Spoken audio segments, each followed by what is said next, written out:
Deborah Owens, America's Wealth Coach, and it's time to get wealthy. You're going to learn exactly what you need to do to finally achieve the level of financial success you desire and you deserve. What does it take to actually build a successful business? Black businesses are starting businesses at one of the fastest rates ever. However, if you look at the statistics, what you'll find is that many of those businesses are only making an average of $45,000 in revenues a year and are solo owned. So what does it take to really scale a business, make it viable, and actually have a team? Well, here's what you may not know about what it takes to start a successful business. And the truth is that getting financing when you don't have revenues from a traditional bank is difficult. In addition to that, most businesses get funded by family and friends. So what do you do if you don't have any friends with deep pockets?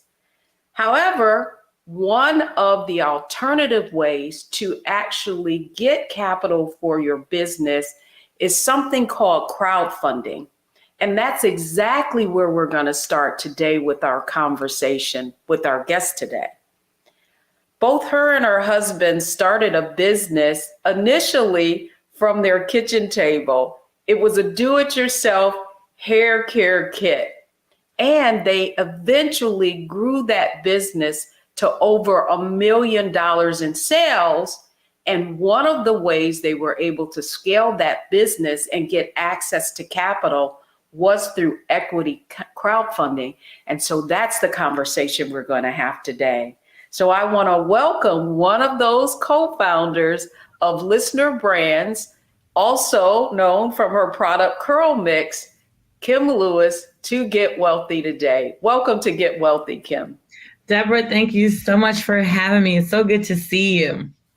Well, it's good to see you because I can remember us on the hunt for capital to build our business many years ago. And now to see the level of success that you've been able to achieve, it's so inspiring. And I wanted to have this conversation with you because I believe it's going to inspire our audience as well. Now, we have a framework for financial success on our Get Wealthy program. It's called Mindset, Strategy, and Execution. So that's exactly where I want to begin with you today. And it's the mindset question. Now, I remember you struggling with this little hair care kit, do-it-yourself kit, and you weren't making a lot of revenues. What kind of mindset shift did you have to make in order to go from maybe six figures to that seven-figure target? That's a great question, Deborah. A lot of people, myself included, start businesses because they hate their job or they hate their boss. And honestly, I think that's one of the worst reasons to start a business. You should start a business because your product is needed in the world, not because you hate the person that you work with. If you hate your job and you hate your manager, go find a new job, a place that makes you feel comfortable.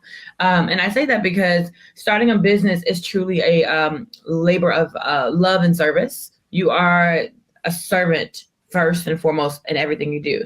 And originally when I started the do-it-yourself box, it was because I wanted to see, a DIY kit in the market because it would have helped me when I was going to Whole Foods, spending hundreds of dollars on raw materials, coming home, watching YouTube videos, making something and not liking it. And feeling like I waste hundreds of dollars.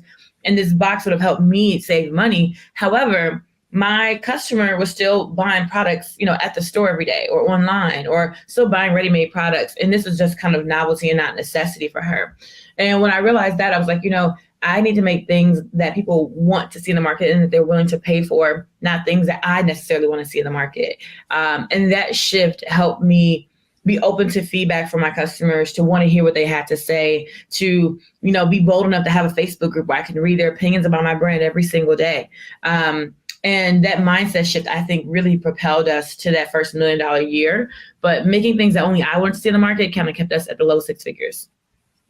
So just because it's something that you like doesn't mean it's something that the world is going to like. And so you gave us a sense of sort of where the idea from the business for the business came from, and that was your own needs. And typically that's, the problem we're trying to solve is something that we're experiencing ourselves.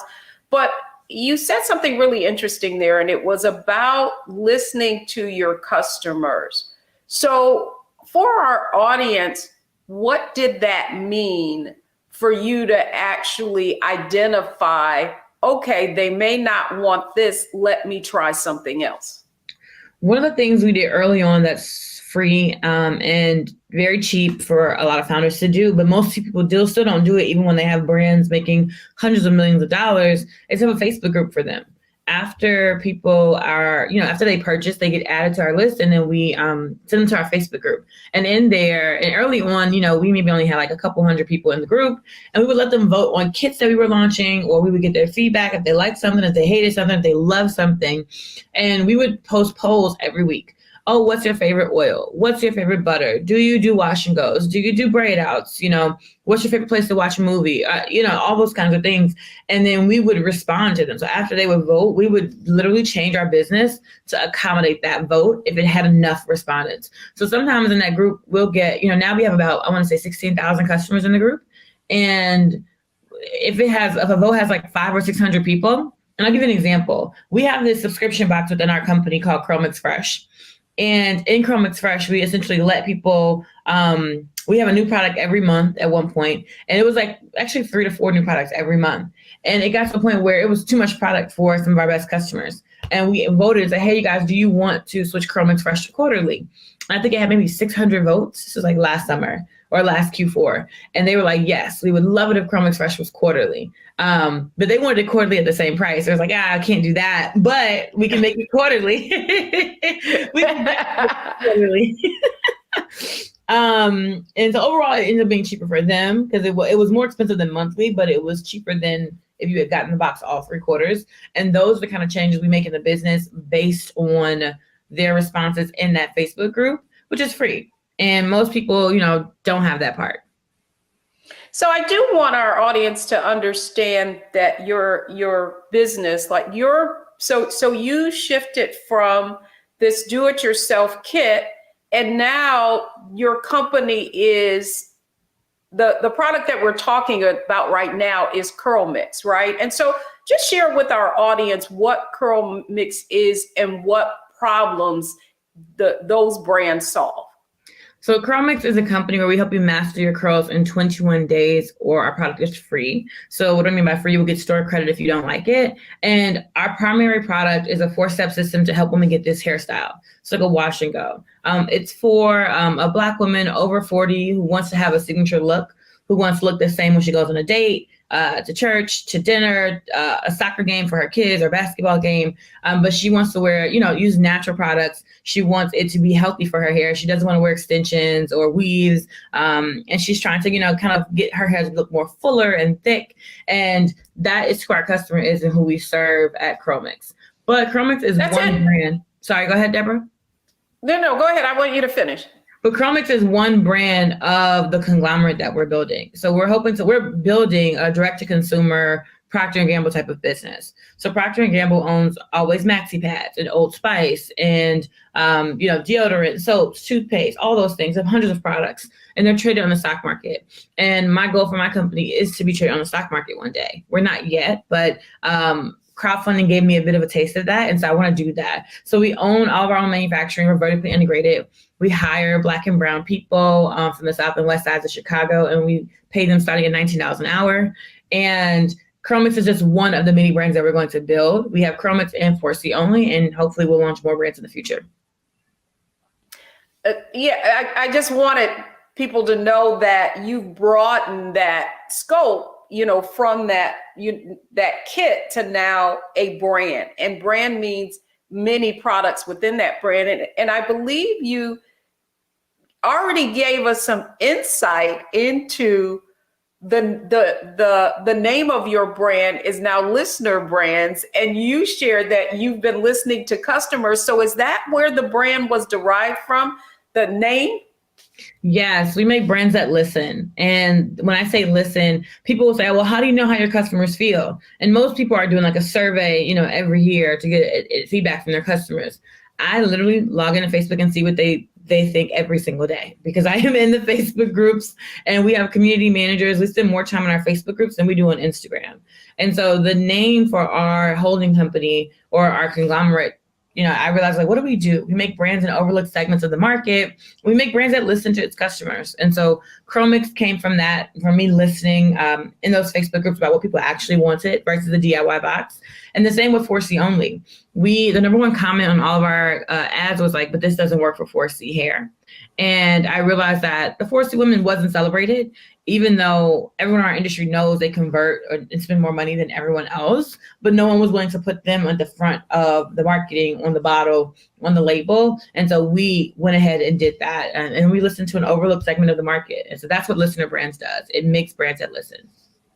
That's interesting that you say that 4C, and I want you to explain to our audience what is 4C hair and why you focusing on it and putting it at the forefront of your marketing is so important.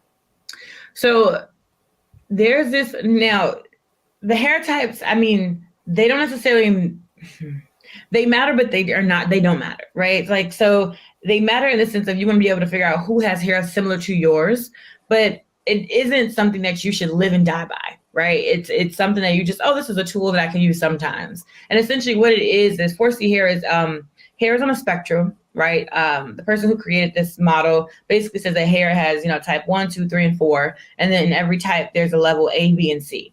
And type 1 is straight hair. Type 4 is coily, kinky hair. But type 4 is the coiliest, kinkiest hair, and the tightest, right? So if you're like your afro in its natural state, if it's really, really tightly coiled, really, really kinky, then we call that 4C hair. And what we find is that a lot of the marketing kind of skips to the middle, where the person has like loosely coiled hair and she's curly, but like the truth of the matter is most of us do not look like that, especially Black women. And so 4C is usually just kind of lumped in there with everybody else. But their hair is very, very different. Think of like Lupita or Viola Davis, like they have like 4C hair. And so what we wanted to do is put them at the forefront without manipulating their hair, without making it look like it's straight or look like it's wavy, letting it live in its 4C glory, and celebrating them on the website. So when they come to the website, they see a woman with 4C hair, not someone who has like, loosely coiled or, whatever kind of texture. And so that is what 4C hair is. Yeah, I'm not going to go there, but like so often what we thought was like good hair, that was curly, that wasn't kinky. So you may not go there, but I'm going to go there because that really is, the point of the fact of the matter is that so often what is depicted in media or marketing is what is considered idea from a totally out of the culture perspective. The only other question I have for you is I want to make sure people understand you created a sort of product for 4C hair, but I know in someone that's used your product, but even in the Curl Mix family, there's still a product that I can use in Curl Mix. Certainly there, you have different products for different types of hair, but I just wanted to clarify that with you. Yeah, so Chromix is a much bigger brand than 4C Only. 4C Only has about 4 to 5 products available. Chromix, we have like over 100 probably. We have a few different kits to help you get a wash and go. So Chromix is a 4-step system to help women get this hairstyle. But we also offer other things like twist out creams and Chromix Fresh. And Chromix Fresh is our category where we have a ton of other products where there's like a little face, a little body, but mostly hair. There are protein treatments, there are color waxes, there are like all kinds of things in Chromix Fresh. So Chromix is a much bigger company than 4C Only, but 4C Only is only a year old. So we're hoping to grow it and scale it just like we did with Chromix. Well, I'm glad you said scale, because that is the next part of the conversation that I want to kind of get into. And that is, we talked about mindset and the fact that you had to move from just making things that you think you want, and really began to listen to your customers and create products that are going to solve their problems, because that's what they're going to spend money on. When we come back, I really want to talk more specifically about strategy and how you were able to get the financing and the funding to scale Curl Mix. So folks, don't go anywhere. When we come back, we just talked about mindset. Next, we're going to talk about strategy and how she was able to go from that kitchen table to what we call in the business cap tables when you get funding for your business. So don't go anywhere, folks. We'll be right back. Fanbase is pioneering a new era of social media for the creator economy. This next generation social media app with over 600,000 users is raising $17 million, and now is your chance to invest. For details on how to invest, visit startengine.com/fanbase or scan the QR code. Another way we're giving you the freedom to be you without limits.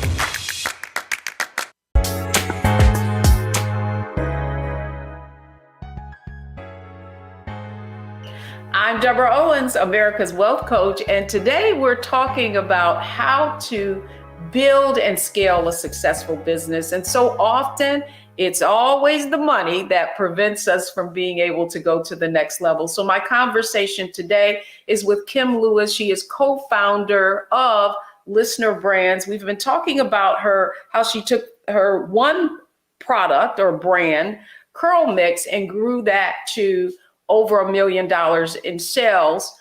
Kim, thank you so much for coming on and kind of sharing your story. Now I want to get to strategy.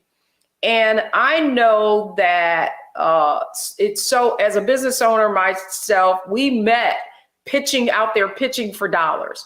And I want you to share with our audience a little bit about, so you scaled to $1 million. Did that give you the capital to keep scaling, or did you confront any kind of obstacles to prevent that?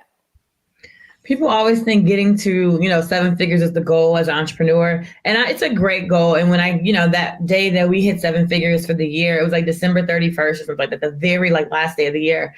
And while I was ecstatic, I was still broke. Like, we had a bunch of loans.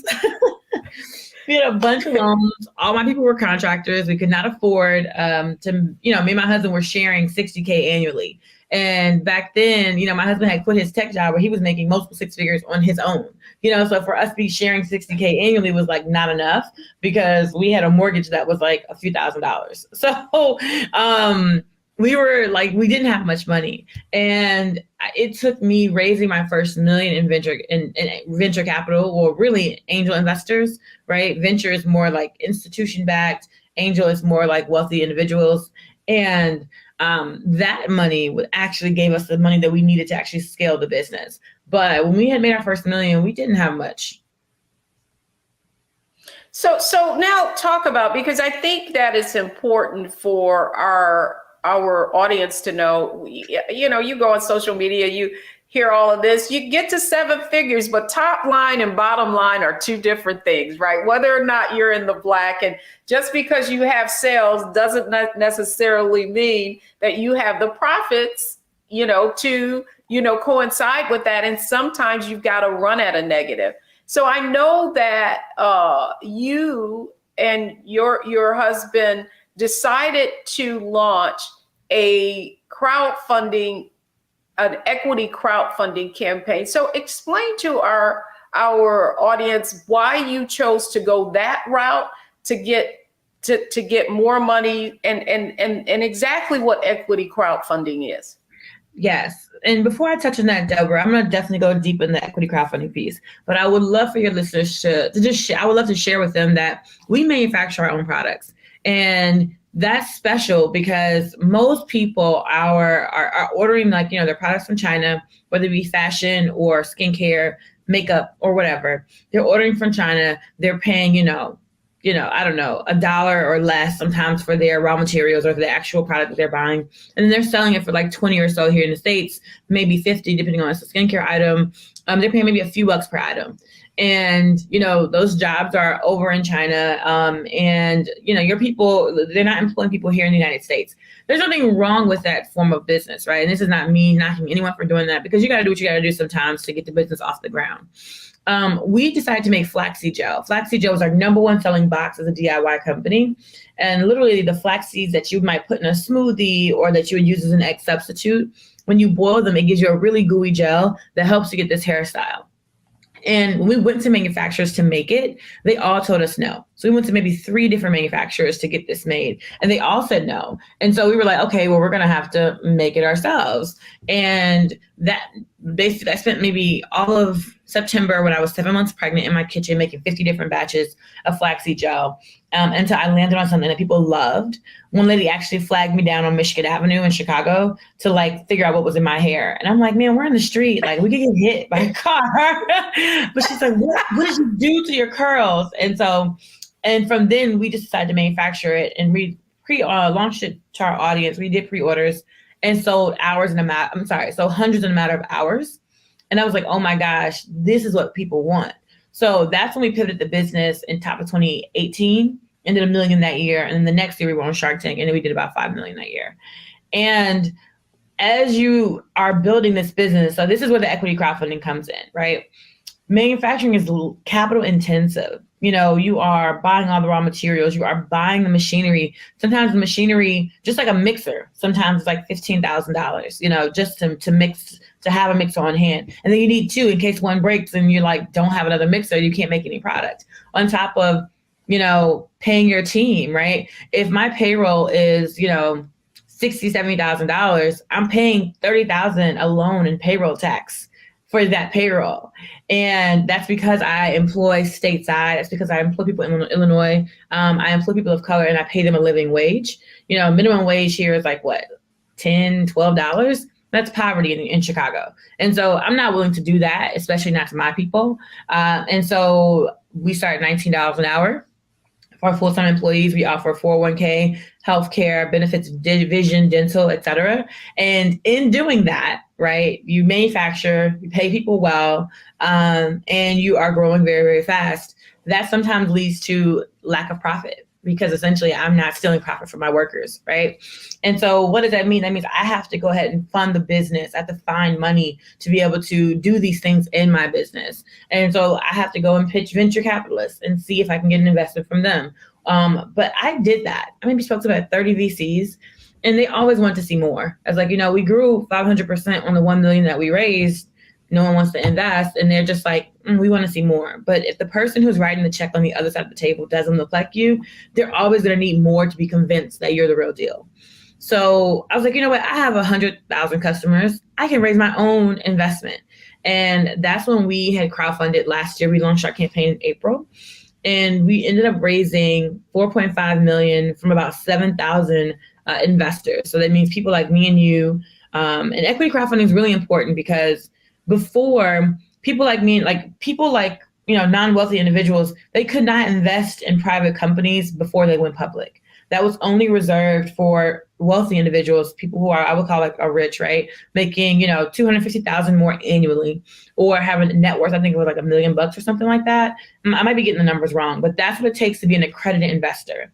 And before this new law in 2012 called the Jobs Act, you could not participate in investing in an Uber, or investing in a Facebook, or investing in a Curl Mix or listener brands, because the law just said you could not.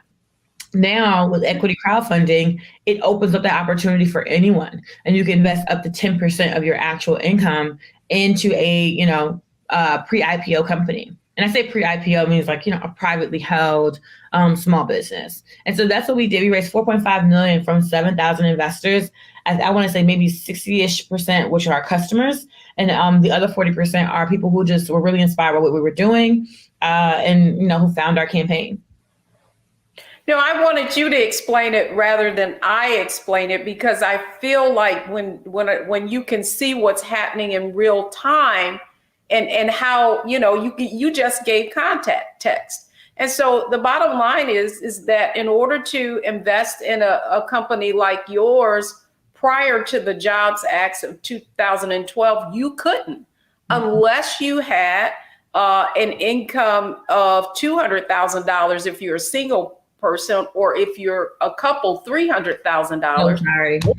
You have a net worth, right, of $2 million, and you don't include your home, which for most African Americans, that's where most of their equity is, in their personal residence. So really what the Jobs Act allowed was for you, someone like you, rather than having to go to these venture capital, and as I've pitched it too. And so I've collected so many no's. At some point, I did the same thing you did, but not with an equity crowdfunding. But the point is, you were able to raise up to $5 million and give access to investors who typically are shut out. And what many people don't know is that it is in these early stage companies where so many fortunes have been made, whether it's, people like Reid Hoffman, and who, based on what I know, invested in PayPal before they went public. So it's before, to your point, going public, that the real risk is, I don't want to, paint a picture of, there's many fortunes to be made. You have to be willing to lose what you invest, but the opportunity for reward is much greater. So thank you for explaining that. And so did I hear right that 60% of your customers actually invested in the IPO? I mean, in the equity crowdfunding raise? Yes, in our crowdfund, we had 7,000 investors, and I think we brought 83% of the investors to WeFunder, which meaning only 17% of the people who invested that were already on WeFunder, and the other 83% we brought. And as far as customers go, 60% of that was my customers. So they really believed in our product and really believed in what we were doing and wanted to have a piece of it.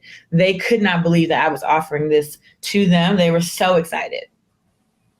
And I think you bring up something else interesting that our audience needs to understand. You hear about crowdfunding platforms.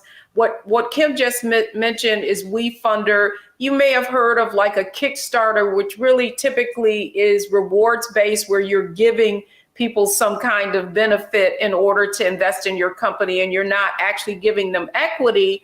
But for many, I think there's sort of like this, what do I want to call it, a fable, if you will, that, oh, you just get on this platform and we're going to give you exposure and you're going to, people are going to automatically invest in your company. But what you just conveyed was the fact that you brought people to the table for WeFunder, which is on the WeFunder equity platform. And you maybe got a little bit, but it was you who really drove those investments into your company. Yeah, I like to think of it as the platform is just the vehicle, and that's all they're going to be. They're going to help you get your landing page up there. They're going to help you with the legal of it, do's and don'ts, point you to different resources, SEC attorneys, accountants, auditors, etc. But they are not responsible for raising your actual round. They are just meant to be a vehicle between you and the SEC. Right? Because you can't do your own crowdfund on your own platform. It's technically illegal. So they're just meant to be the ones that are working on behalf of the SEC to allow you to raise this crowdfund, but it's still your responsibility to bring your actual crowd. So I usually don't recommend crowdfunding for people who are just starting their businesses. If you don't already have, a mailing list of 10, 20,000 people or more, crowdfunding is going to be very, very difficult for you. Absolutely. You've got to have some kind of network already to leverage the platform itself. And of course, I think the fact that you had proof of concept, meaning your, revenue, people are buying your products and those people are happy with it, is brilliant. And that's exactly where I want to go next. And that is execution. So what you just heard is the shift that Kim and her husband had to make to go from this sort of mom and pop business to actually scaling and employing people. And then the strategy that she used basically was to listen to her customers. But now let's really talk about, she did that crowdfunding campaign. I'm more interested in what that crowdfunding allowed her to do. And so when we come back, we're talking execution.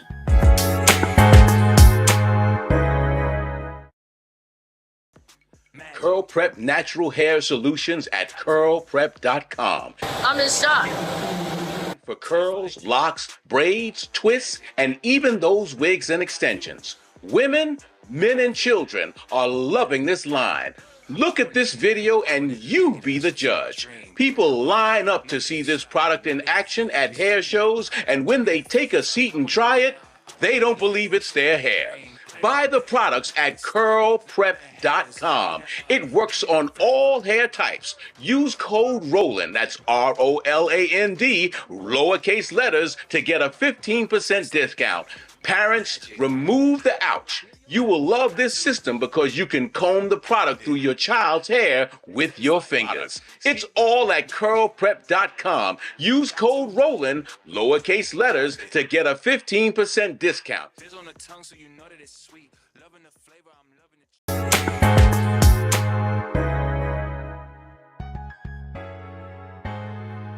Welcome back, everyone. I hope you're enjoying this conversation with Kim Lewis, co-founder of Listener Brands, with her husband, Tim Lewis, and them really sharing their story, her sharing her story about how they've been able to scale that one little business that started at the kitchen table, if you will, into a multi-million-dollar brand. And we just discussed how they have been able to get the funding to scale. And now, Kim Lewis, welcome back. I mean, this is so fascinating. Just the way you're giving a real inside look at what the grit and the different ways that you've had to kind of, flip the script, change it up in order to be successful. And so now I want to talk a little bit about strategy.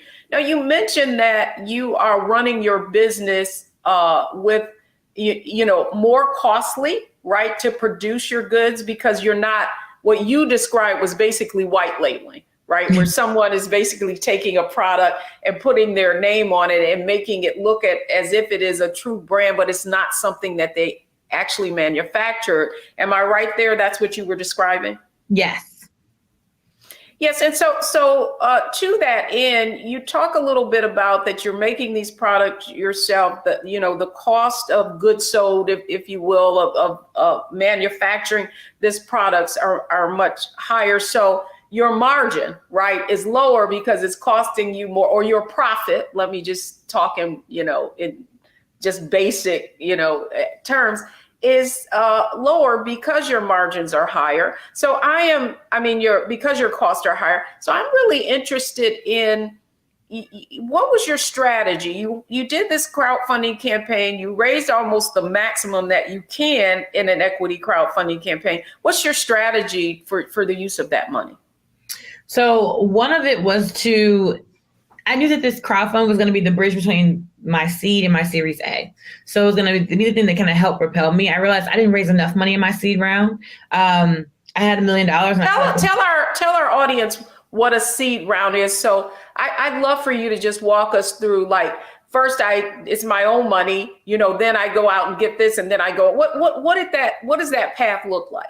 So first I used my own credit cards. I went into my own personal debt for our business the first few years. And then shortly after that, I met Arlen from Backstage Capital, and she wrote me a $25K check as our first money in. And I would say that was maybe the beginning. It wasn't my seed round. It's like a pre-seed. It's kind of like, you're not really doing enough revenue to do a seed, but like some people who just really believe in you as a founder want to write you a check. And so Arlen did that. And that $25K actually helped us get to $1 million in revenue. And that $1 million in revenue basically was like it helped get me on Shark Tank, and then also get to my next seed round from Jeff. Stop there, because I left that out, Kim. It's terrible. I left that out, that you So you get to this $1 million. What many people don't know is that Kim was on, and her husband were on Shark Tank, and they walked away from that. And will you be profitable? Wow. Yes, we'll be cash flow positive in 1 month. In 2 months, we'll be profitable. And we're projecting $180,000 in profits this year. We walked away from a $400,000 offer from Robert Herjavec for 20% equity stake in our company because he was essentially valuing it at $2 million and we were already going to make $1 million. So that, that's typically not how that works, especially when you're that early. That's why they call them sharks. Right? To be able to get something at a lower cost. I'm sorry, I interrupted you, but I know I left that out of the whole conversation. Your husband actually winning $100,000 on Who Wants to Be a Millionaire. And then, this whole going on Shark Tank and turning down the money, but keep going. So you get the money from Arlen at Backstage Capital. You get to $1 million in revenues, then what? And then after we get to $1 million in revenue, the former CEO of LinkedIn, Jeff Winter, calls me up and says, "Hey, Kim, we want to invest $1 million in your company." I'm like, oh my gosh, this is amazing. And so took that deal, and that helped propel us to that $5 million. And the first thing we did would that be considered seed capital, or what would that be? That was my first priced round, and I consider it my seed round. So typically seed rounds are like your first official round, and you are looking at, $1 to $3 million, I would say. Most seeds I feel like are 1 to 5, honestly, depends on the company, 1 to 5 million. I only raised $1 million at the time because I was trying to be really kind of cheap with my equity. And I think it served us well now, but back then I probably should have raised a little bit more. So that $1 million, the first thing we did was make our team W-2 employees because everyone was contractors. We didn't have any benefits or anything like that. And then we also invested in some merch and some advertising in our manufacturing. We added like another unit in our building. We bought some materials to be able to produce in larger batches. So we really invested in the business, and that helped us meet the $5 million in demand that we had. And then after that, I went out to fundraise and was just not having an easy time doing it, just for all the doubt, honestly, from the investors. And so I was like, you know what? That's not I spent the half of the year trying to fundraise, and then the pandemic happened, and then we were booming because all of e-commerce was booming during the pandemic. And then the following year I tried to fundraise again, and it was just more of like a nope. And so I was like, you know what? I'll crowdfund. And at that time, 2 or 3 months before I decided to crowdfund, it was like January, I want to say. In March, the actual law was changing on March 15th to allow you to raise up to $5 million in equity crowdfunding via regulation crowdfunding. And so this to me is a bridge between my Series A and my seed. Series A is kind of like you're like a super official company. Seed, some people still fail after the seed rounds of financing. So you could raise $1 million, $2, $3 million in your seed and go belly up as a company if you don't figure out how to actually make money.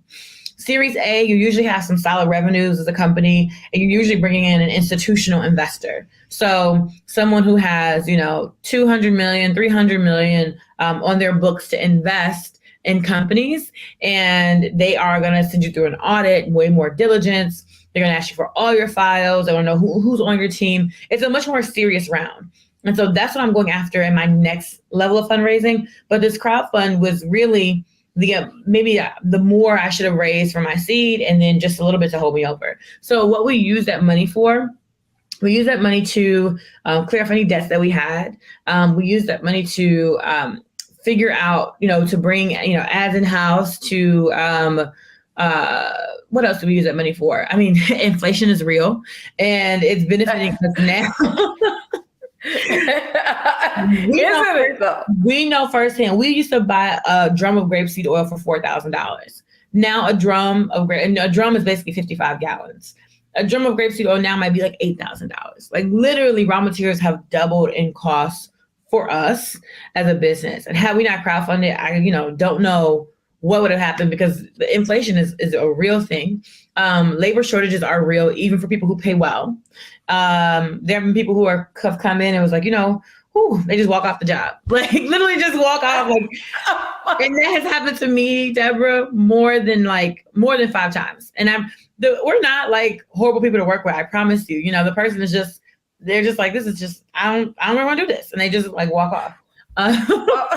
Trust me, I know that. I know the feeling. They're all excited and, oh my gosh, this is amazing. I love what you're doing. And then like a week later, it's like, wow, this is a lot, right? Yes. If you're going to grow the business. No, I mean, this is just, I think what you're saying is what people need to understand is when you crowdfund, when you're going for additional funds in your business, it is an investment. And so your point is that you took that money and you invested it in the business so that then it could produce more and it could deliver more to your customer base. And, fascinating, just watching you. And, I've been able to watch you from the time we met when you had your little sample bottles to now. And so now you're saying you're preparing for to go after that other money. However, when we come back, I want to go to our Analyze, Optimize, Maximize segment.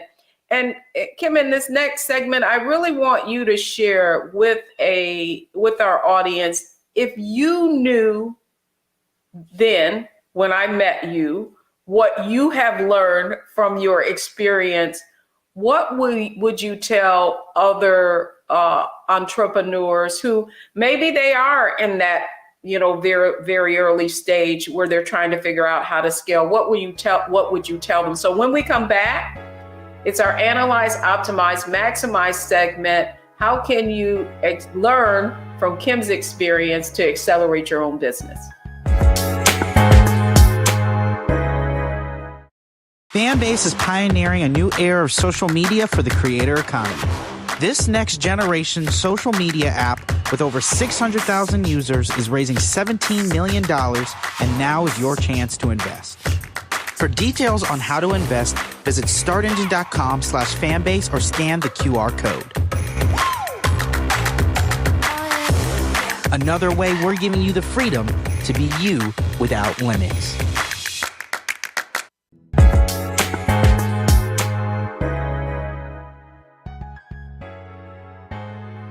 I'm Deborah Owens, America's Wealth Coach, and I hope you've been enjoying this conversation. Tim and Kim Lewis, the founders of Listener Brands, were able to start a business from an idea, but certainly what we've learned is the importance of really listening to what your customers want and then giving it to them. That certainly has been the secret of success. They've raised almost $5 million in equity crowdfunding and their businesses and expanded their brands. And now, Kim Lewis, welcome back to Get Wealthy. I really would love for you to share from this perspective. If you were to analyze what you have done now, what would you have done differently? First of all, and then second, how could you have maximized it and now optimize as you're going forward? So I know that's, just think, analyze, optimize, maximize. What do you know now that you didn't do that could propel you even further? One of the things, I feel like there are three things I learned, right? My number one job as a CEO is to always be finding money, whether that means making more money or raising more money or securing some kind of debt capital, or just figuring out all the ways. I feel like I know so many ways to get money now. So many. Like, I don't even know, there's a website where you can set the terms of your loan. And basically, just like you can crowdfund equity and you can crowdfund like rewards, you can crowdfund inventory. And they could have, 7,000 people all loan you, $100. And then now you've made up your loan and it has a certain payback period because it's a more guaranteed return for that investor, right? And so I didn't, that's the kind of example. It's an extreme example, but it's just like I know lots of ways to make money now and to get money. And back then, I was focused more so working in the business, sending the emails or sending the SMS or, making the product, just doing all the things in the business. But when you're so focused as an entrepreneur on doing things in the business and you're not thinking ahead, you're not planning for your team, you're not being a visionary and going out and getting money and meeting new people that will take your business to the next level, you are slowing your company down. It doesn't feel like it because we feel like, well, I'm working the hardest than anybody else.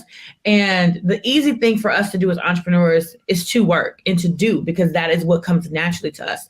The hard thing for us to do is to set a process up or a system in place, give it to our team, and step away and let them be responsible for the result, because we don't want them to fail.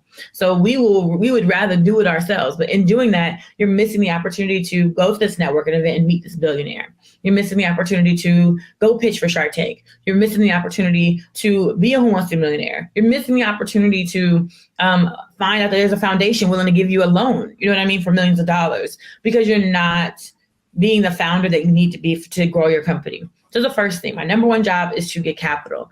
My number two job is to hire great leaders who can then help you build your team so that you can, again, not be in the business, but working on the business. One of the mistakes I made early on was just hiring people because they were available and I deeply needed help. And I was like, oh, you want to work here? You're excited? You're going to do blah, blah, blah. Great. Like, let's get you in tomorrow. And like, that was the worst mistake you can make. If you don't have an onboarding plan for them, if you don't have their like tasks and deliverables the day they come in so they know what they're doing and they feel, indoctrinated in the culture. Because I mean, there's people I've hired and I was just like, oh, how did I like make that mistake? And so now I'm really good at hiring, but that's one of the things that comes with experience, right? Like you're good at it once people say the thing in the interview that you're like, oh, that's a sign. Definitely should not hire them. In the beginning, though, you hire any and everybody because you just need help. So first thing, get capital. That's my number job. Second thing, hire great people. Third thing, put in great systems. Those are my only 3 jobs, and I should not be doing anything else. That means I should not be posting on Instagram. I should not be sending emails. I should not be DMing people, back and forth with, customers in the DMs. I should not be commenting on all that, ads on Facebook. I should not be, and most people are like, oh my gosh, like she's talking to me. I'm only saying this because that was me. Well, what you really described is the shift from entrepreneur, right, to business owner to CEO. That you literally had to become someone different in order to scale to the level that you have. And the one thing I want to say for you is full disclosure. I definitely invested in your equity your crowdfunding raise, and so did many of the members in our Wealthy You. You and Tim are such an inspiration. Just to see the level of complexity, right, going from this one little thing to everything that you have been able to accomplish. And I just have to say personally how excited I am, and I can't wait to see what's next for you. So you say, I think I heard a little eventually an IPO in the future for you. I would love that, Deborah. I just, it's funny. I would love to IPO. There's only one Black woman who's ever done it, Kathy Hughes, and she was technically the chairman of the board. So technically, there's been no Black female CEO to take a company public, which is bonkers. But when you don't know, but you think about the fact that women get less than 3% of venture capital, Black women get less than 1%, and then that makes it's more understandable how there hasn't been a Black woman CEO to take a company public. I want to do it for my shareholders, for my people, for the culture, for my community. But I do know that going public is going to cost you a good, 15 million, probably at least, and then a few million a year in additional capital just to maintain the team that you need to go public, the accounting, the SEC director, all of the director that communicates with the SEC, internal communications, all the inventory management systems. It's just so much that's involved. And that's why I want to raise my Series A for 20 million. I'm looking for a partner right now that would do that deal with me and that has an expertise in consumer products, is excited about us being direct to consumer until we hit 50 million and wants to kind of ride off into the sunset with us. And I'm honestly thinking about crowdfunding too, though, Deborah, because I feel like if I'm going to make somebody rich, it should be my people. So that is what I'm working on. No, I mean, and you bring up the fact is, and that this is what I want the audience to know, is in the work we do in Wealthy You, the people with the most assets literally participated in some type of liquidity event.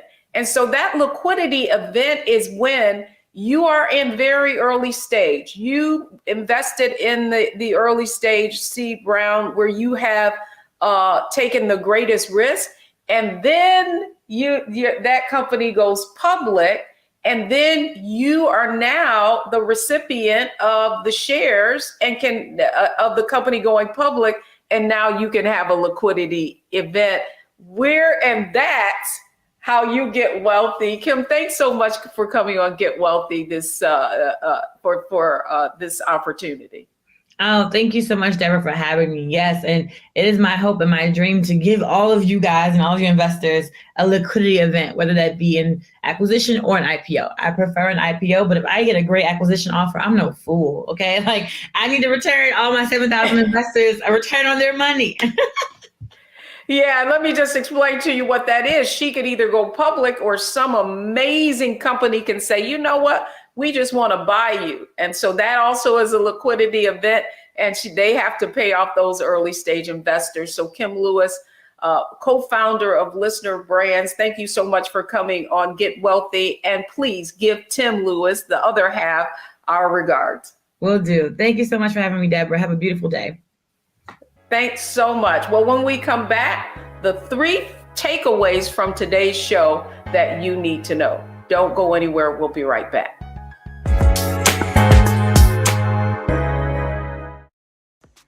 Curl Prep Natural Hair Solutions at curlprep.com. I'm in shock. For curls, locks, braids, twists, and even those wigs and extensions. Women, men, and children are loving this line. Look at this video and you be the judge. People line up to see this product in action at hair shows, and when they take a seat and try it, they don't believe it's their hair.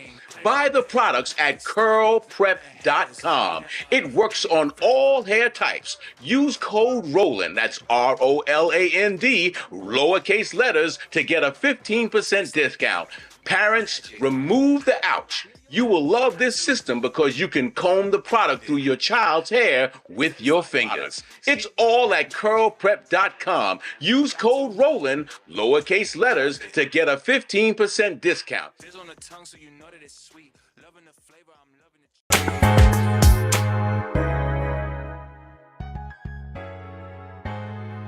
I hope you've enjoyed our conversation today. You've learned a lot about what it means to scale a business, but you've also learned the ins and outs of scaling a business, of getting access to capital, of seed funding. We covered a lot of ground, but here's the takeaway.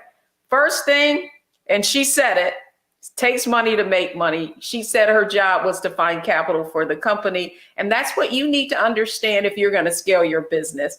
Secondly, it's not working in the business, it's working on the business. You have to become someone different if you want to go from that solopreneur to really that CEO.